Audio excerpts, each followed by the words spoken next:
नमस्कार, खबर समय जगत में आपका स्वागत है। मैं हूं आपके साथ अंकिता और आइए अब खबरें देखते हैं विस्तार से।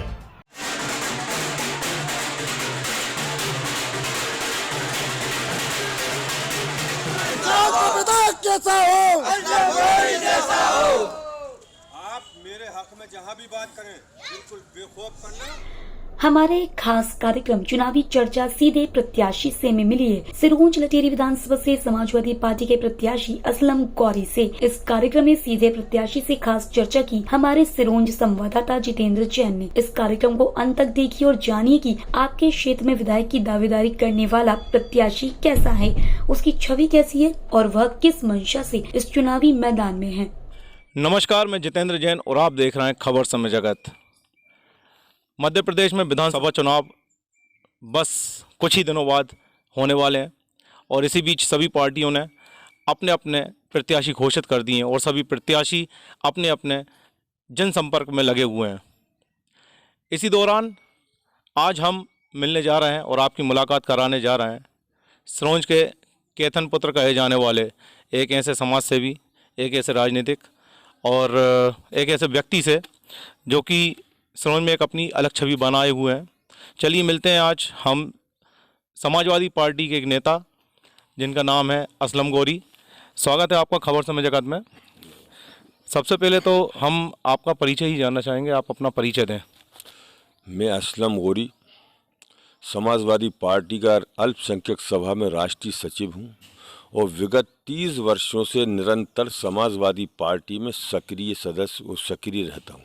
सिरोंज विधानसभा क्षेत्र में जब जब किसी भी जुल्म या अन्याय के खिलाफ कोई मसला मेरे संज्ञान में आता है, मैं उसमें आवाज़ उठाने में कभी संकोच नहीं करता। आपकी राजनीतिक पृष्ठभूमि क्या है? मेरी राजनीतिक पृष्ठभूमि तो मैं शिक्षित बेरोजगार मंच से प्रारंभ हुई थी। इसके बाद जनता दल बना और जनता दल का विघटन होने के बाद सन 1993 से लेकर आज तक लगातार मैं समाजवादी पार्टी में सक्रिय हूँ। मैंने अपने जीवन में कभी कोई दल नहीं बदला। सिरोंज लटेरी क्षेत्र के लिए आपने सिरोंज लटेरी विधानसभा क्षेत्र के लिए आपने व आपकी पार्टी ने क्या योगदान दिया या क्या कार्य किए हैं? योगदान तो जो चुना जाता है, जिसकी सरकार होती है, योगदान उसका। लेकिन विपक्ष में जो लोग सड़क पर संघर्ष करते हैं किसी भी भ्रष्टाचार, जुल्म, ज्यादती, अन्याय के खिलाफ, वो एक राजनीतिक व्यक्ति का जो कर्तव्य होता है, मैंने उसे अपने पूरे कार्यकाल में बखूबी निभाया है। आपकी पार्टी का वोट बैंक क्या है?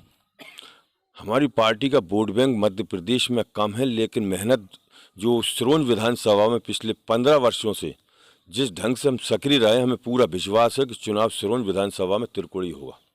नहीं, फिर भी किस समाज का वोट बैंक आपके पास ज़्यादा है? वैसे तो समाजवादी पार्टी का मूल जो वोट उत्तर प्रदेश के एतबार से कहा जाता है वो अल्पसंख्यक और यादव समाज है।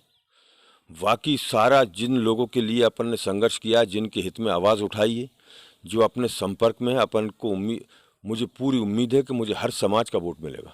समाजवादी पार्टी ने आप पे विश्वास जताया है और आपको टिकट दिया है, तो किन मुद्दों को लेकर आप सिरोंज लटेरी विधानसभा में जो चुनाव हो रहा है उसमें लड़ेंगे और किन मुद्दों को लेकर आप आए?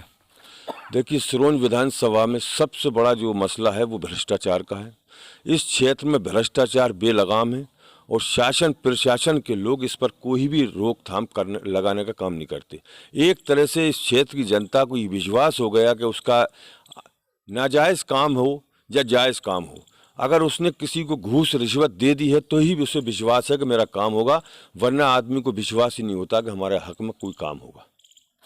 यदि बात की जाए सिरोंज की, तो सिरोंज में अभी तक समाजवादी पार्टी ने कुछ ऐसा कुछ खास किया नहीं है।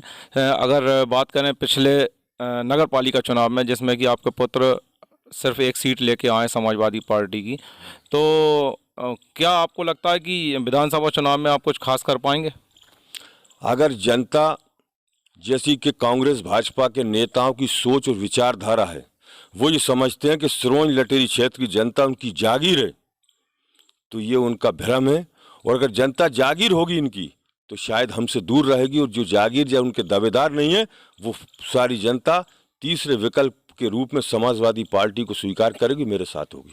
सिरोंज को जिला बनाने के लिए आपका और आपकी पार्टी का क्या मत है और अभी तक सिरोंज जिला क्यों नहीं बना है? सिरोंज को ज़िला बनाए जाने के संघर्ष में मैं सन 1999 से लगातार सक्रिय हूँ और मैं ज़िला बनाव कमेटी के विभिन्न पदों पर भी रहा और सक्रिय भी हूँ। इसके लिए अनेकों जलसे, जुलूस, नुक्कड़ सभा, ज्ञापन, मांग उठाने में शहर के लोगों के साथ में बराबर कंधे से कंधा लगाकर सिरोंज को ज़िला बनाने की मांग उठाता रहा हूँ। लेकिन सवाल एक चीज़ का है कि जो कांग्रेस और भारतीय जनता पार्टी के लोगों ने सिरोंज की जनता को गुमराह कर आपस में मिलीजुली नूरा कुश्ती का नतीजा है कि सिरोंज ज़िला नहीं बन पाया। तो क्या कोई भी पार्टी नहीं चाहती कि सिरोंज जिला बने? नहीं, ये कांग्रेस और भाजपा की पॉलिसी। जब कांग्रेस की सरकार कमलनाथ जी के नेतृत्व में आई थी तब भारतीय जनता पार्टी के लोगों ने सिरोंज को ज़िला बनाने की मांग उठाई थी, और जब ये सरकार कमलनाथ जी की चली गई तो कांग्रेस के लोग सिरोंज को ज़िला बनाने की मांग उठाने लगे। तो कुल मिला के एक दूसरे के पाले में गेंद डालते रहते हैं। उनकी मिलीजुली नूरा कुश्ती है। उनका मकसद नहीं है कि सिरोंज में विकास हो, सिरोंज की जनता को धंधा रोजगार प्राप्त हो। जनता को गुमराह कर अपना स्वार्थ सिद्ध करने के लिए दोनों एक हैं।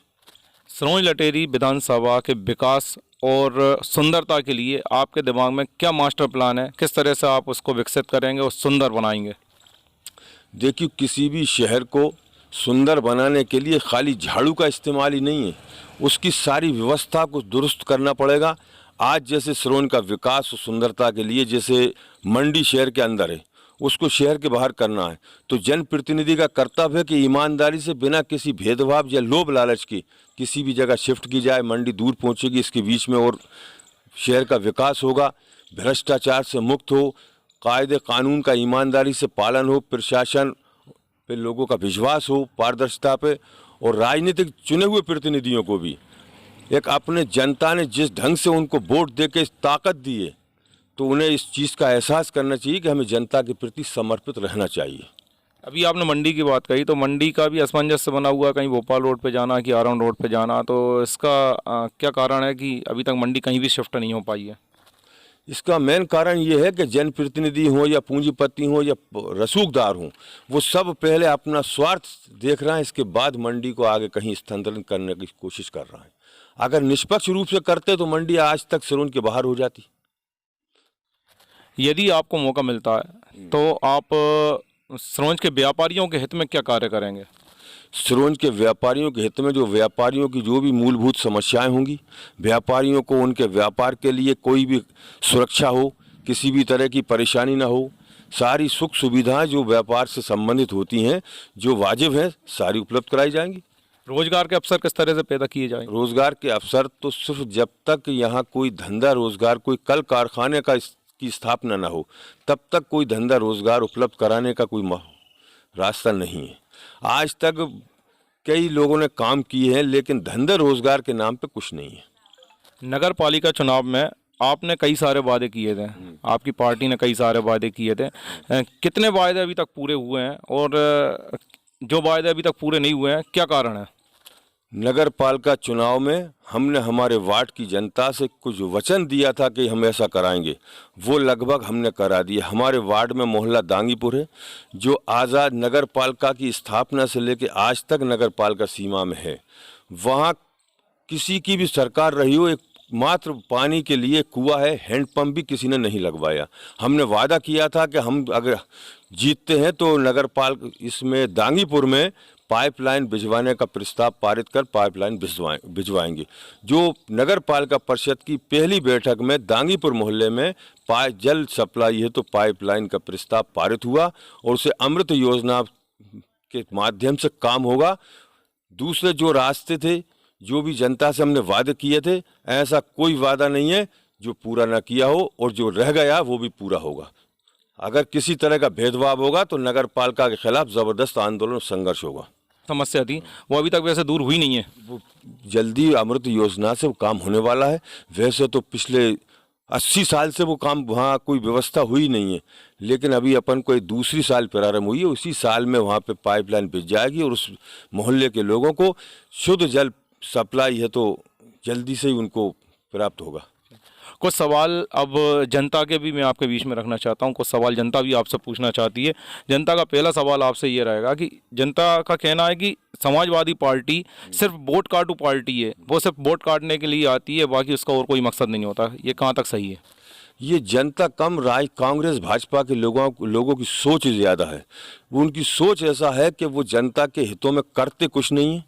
ये चाहते हैं कि जनता का वोट हमारी जागीर है, जनता हमारी गुलाम है, उनका वोट लिया जाए, बीच में कोई आए ना तो वो बगैर जनता के हित में कुछ किए और वोट प्राप्त करें। हम जनता के बीच में सदा सक्रिय रहते हैं, कभी भी किसी भी आंदोलन में पीछे नहीं हटते, और जब राजनीति करते हैं सदा बाहर सक्रिय रहते हैं तो चुनाव लड़ना भी उसमें ज़रूरी है। और किसी की जागीर नहीं है, किसी की ठेकेदारी नहीं। जनता को गुमराह करने के लिए लोग ऐसा करते हैं। ये चाहते हैं कि अगर कोई तीसरी पार्टी ताकत में आ गई तो इनकी मिलीजुली नूरा कुश्ती का पर्दाफाश हो जाएगा और जनता समझ जाएगी तो इनका सब काम तमाम हो जाएगा। आपकी पार्टी चुनाव मैदान में आती है तो किस पार्टी को ज़्यादा फ़ायदा होता है या किस पार्टी को ज़्यादा नुकसान होता है आपकी पार्टी के द्वारा? हम किसी के फायदे या नुकसान के लिए नहीं, हम चुनाव जीतने के लिए लड़ना, पूरी ताकत से चुनाव लड़ा जाएगा। चुनाव प्रचार प्रसार में और चुनावी जंग में जो तरीके इस्तेमाल होते हैं जायज़ ढंग से, उनका पूरों का उपयोग करेंगे और जनता से जीतने के लिए वोट मांगें। किसी के नफ़े नुकसान को कोई की जागीर पे कब्जा नहीं कर रहा है, ये जनता को गुमराह कर रहा है, उसका पर्दाफाश करेंगे। वो कोई हारे कोई जीते, हम चुनाव जीतने को लड़ रहे हैं, मेहनत पूरी करेंगे। वाकई जो नतीजा है वो स्वीकार है। आज भी हम सड़क पर जनता के साथ हैं। अगर जनता मौका देती है तो मध्य प्रदेश विधानसभा में क्षेत्र की और जनता की आवाज़ उठाएंगे, और अगर मौका नहीं मिलता तो सिरोंज की सड़कों, सिरोंज लटेरी की सड़कों पर हमारा संघर्ष जारी रहेगा जनहित में। जनता का कहना है कि आपकी पार्टी सवर्णों को लेकर नहीं चलती है, उनके विरोध में हमेशा रहती है, तो ऐसा कहाँ तक सही है? ऐसा कुछ नहीं है। मध्य प्रदेश में हमारे अनेकों पदाधिकारी सवर्ण जाति के हैं, राष्ट्रीय स्तर पर अनेकों पदाधिकारी सवर्ण जाति के हैं। ये तो विरोधी पार्टियों का इल्ज़ाम, जब उन पर कोई वाजिब जायज़ अगर आरोप नहीं मिलता तो अनर्गल आरोप लगाने के लिए राजनीति में ये स्वतंत्रता है लोगों को। प्रदेश में हमारे बहुत सारे लोग सवर्ण जाति के हैं और राष्ट्रीय स्तर पर पदाधिकारी सवर्ण जाति के हैं। और समाजवाद का मकसद तो ये है कि सभी एक दूसरे के बराबर है, कोई छोटा है ना बड़ा है। चलिए, बहुत बहुत धन्यवाद खबर समय जगत से बात करने के लिए। तो इनका कहना है कि जीतने के लिए हम चुनावी मैदान में उतरे हैं और जीत कर ही रहेंगे। खबर समय जगत के लिए सहयोगी अब्दुल कबीर व कैमरामैन गौरव सोनी के साथ जितेंद्र जैन, घेतल की report. For latest news, subscribe to our channel and press the bell icon.